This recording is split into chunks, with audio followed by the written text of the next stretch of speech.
थे तो इमाम अबू बकर शिबली और हजरत सैयदना सैयदुत ताइफा जुनैद बगदादी जैसे लोग हज को जाना है तो कहेंगे शेख उंदुलूस के साथ हज को चलते हैं, चलो शेख उंदुलूस हज को चले।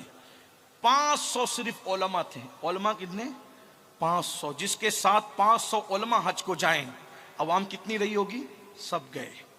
अब जिस गांव में पहुंचे, तवज्जो, जिस गांव में पहुंचे उसने देखा यार ये कर्रो फर से क्या जुलूस आ रहा है। वो जुलूस नहीं था, वो तो काफिला था ना, सफर कर रहा था। और क्या जुलूस आ रहा है। वो एक ईसाई बंदा आया। तवज्जो है आपकी, इधर उधर आप शायद नहीं देख रहे ना, इधर उधर तवज्जो इस तरफ है ना। तो एक बार जरा मदीना मुनव्वरा का तसव्वुर करके दुरूद शरीफ पढ़ लीजिए। रब्बि सल्लि व सल्लिम दाइमन अबदा अला हबीबिका खैरिल खल्क़ि कुल्लिहिम सलातु व सलामन अलैका या जद्दल हसन वल हुसैन व अला आलिका व अस्हाबिका या जद्दल गौस सकलैन। तवज्जो है मेरी तरफ। तो इतना बड़ा काफिला आ रहा है और जर्क बर्क खूबसूरत लिबास में असा लेकर कोई खूबसूरत आदमी नूरानी चेहरे वाला आगे चल रहा है। अब क्या हुआ? तवज्जो, एक ईसाई बंदा आया और आकर शेख उंदुलूस से लिपट गया। एक ईसाई आया तो जो बहुत नाजुक सी बात है, लिपट गया और लिपटा और कहा और तेरा चेहरा कितना नूरानी और हसीन है, तू जिस मजहब से वाबस्ता है मुझे भी कलेमा पढ़ा के उस मजहब में शामिल कर ले। अब जिसके पीछे 500 उलमा का काफिला हो और फिर उसके बाद ये कर्रो फर, ये तो नहीं कहता कि वो मगरूर हो गए, लेकिन इतना ही कि खुदा जब हुस्न देता है नजाकत आई जाती है। उस ईसाई को खींचा और खींच के कहा चल हट काफिर। क्या कहा?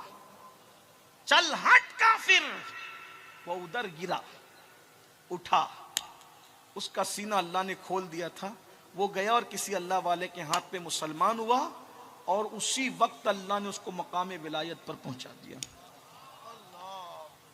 लेकिन दिल तोड़ा था किसी का, बस किसी का दिल तोड़ा था, और वो भी उसका जो मुसलमान होने आया था। चल हट काफिर। बस कुदरत ने उनको उनके हवाले कर दिया। जिसकी निगाहें हया से हमेशा झुकी रहती थी। याद रखना, अगर गुनाह से बचते हो ना तो अपनी देड़ होशियारी नहीं है, ये अल्लाह का करम है। कुदरत बचाए तो बचते हैं, वरना अपनी औकात क्या कि हम गुनाह से बच सके? कभी नहीं। क्या हुआ? फिर कुदरत ने उनको उनके हवाले कर दिया। और जब कुदरत ने उनको उनके हवाले किया तो पता है क्या हुआ? फिर भी खुलूस था ना, खुलूस था, इल्म वाले थे, वाकई इल्म वाले थे। सोचा कि ये सब हाजी लोग, कुछ लोगों के लिए पानी तो लाना पड़ेगा। मशकीज़ा उठाया और पानी भरने के लिए किसी दरिया की तलाश में निकले तो देखा एक बहुत बड़ा चश्मा है, बड़ा चश्मा। जैसे उस चश्मे में मशकीज़ा डुबोना चाहते थे तो क्या देखा कि उस ठहरे हुए पानी में एक बहुत खूबसूरत सी शक्ल नजर आई। अब मैं उस खूबसूरत शक्ल का नक्शा क्या खींचूं? वक्त होता तो मैं अल्लामा अरशदुल कादरी के लब्बो लहजे में आपको बताता कि वो हुस्न ऐसा था, उसके गाल नहीं, ऐसा लगता था जैसे अभी किसी कीचड़ में किसी कंवल ने मुस्कुराया हो। उसके होंठ क्या थे? ऐसा लगता था जैसे गुलाब की पंखड़ियां हो। उसके चेहरे के रुखसार की लाली देखकर लाला रुखों की जो है वो रानाइयां याद आती थी। हजरत की तबीयत दलील है, अल्लाह पाक से दुआ कर अल्लाह शिफा अता फरमा, अल्लाह हमारे बुजुर्गों को शिफा।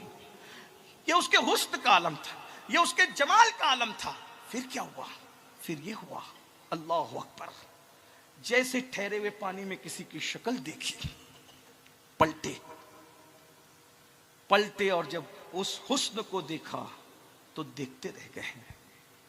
आज से पहले किसी पे नजर पड़ती थी तो अल्लाह देख रहा है, नजर झुका लेते थे। लेकिन आज जब कुदरत ने उनको उनके हवाले कर दिया तो देखते रह गए। और जब देखते रह गए तो फिर क्या हुआ?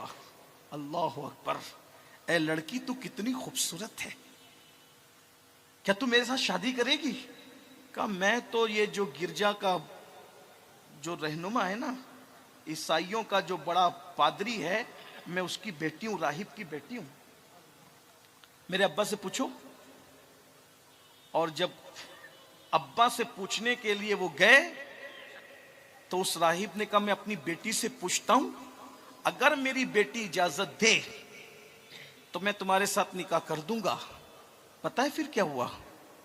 उस बेटी से जब बाप ने पूछा तो ये कान लगा के सुन रहे थे। बेटी ने कहा ये मुसलमान और वो भी मुसलमानों का रहनुमा, और हम ईसाई, हम निकाह नहीं करेंगे जब तक ये ईसाई ना हो जाए। बस ये लड़की ने कहा अगर ये ईसाई हो गए तो हम निकाह कर लेंगे। उन्होंने फौरन कहा मैं ईसाई होने के लिए तैयार हूं।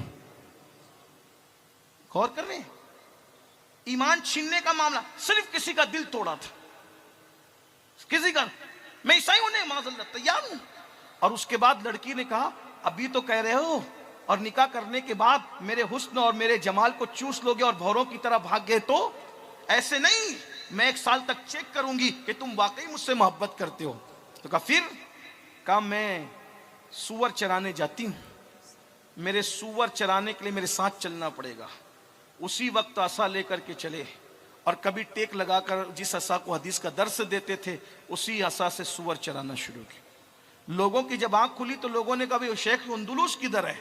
तो जब ढूंढने निकले तो देखा कि वो वहां पर सूअर चरा रहे हैं। लोगों ने कहा शेख क्या हो गया? आंख से आंसू है, अल्लाह की खुफिया तदबीर में मुब्तला हो गया हूं, बस हज को चलना है। कहा तुम जाओ मैं नहीं आता, बस मेरा तुम्हारा सफर और साथ यहीं तक था। मेरे भाइयों ये दिल तोड़ने का अंजाम है। फिर क्या हुआ? लोग बहुत रोए, सारी रौनक रूठ गई, काफले की सारी रौनक गायब हो गई। वो गए, रोते रहे, गिड़गिड़ाते रहे, कोई किसी से बात न करता था, किसी का दिल न लगता था। अरफात में बहुत दुआएं की, मुजदलिफा में दुआएं की, बहुत दुआएं हुई। वापस पलट कर आए।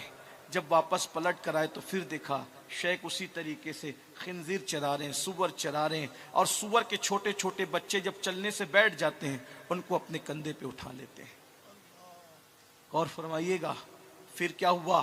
फिर ये हुआ कि उन्होंने बहुत मनाया, बहुत समझाया, तो उन्होंने बताया कि मैं कुरान भी भूल गया हूँ, मुझे अब कुरान भी याद नहीं, मैं हदीसें भूल गया हूँ, मुझे कुछ याद नहीं। लोगों ने बहुत समझाया, कहा अब मुझे कुछ सुझाई नहीं देता, मुझे कुछ दिखाई नहीं देता, इस लड़के के हुस्न के सिवा मुझे कुछ सुनाई दिखाई नहीं देता। बहरहाल लोग निकले, बहुत दूर पहुंचे। बगदाद जाके मुंह क्या दिखाएंगे, तो दूर से देखा किसी के चिल्लाने की आवाज़ आ रही है। जब चिल्लाने की आवाज़ आई लोगों ने पलट के देखा, शेख अंदुलुस थे। उन्होंने गुस्ल किया, अच्छे कपड़े पहने और आकर कहा गवाह रहना मैं तौबा करके फिर से मुसलमान होता हूँ। अल्लाह ने उनको फिर ईमान की दौलत अता की।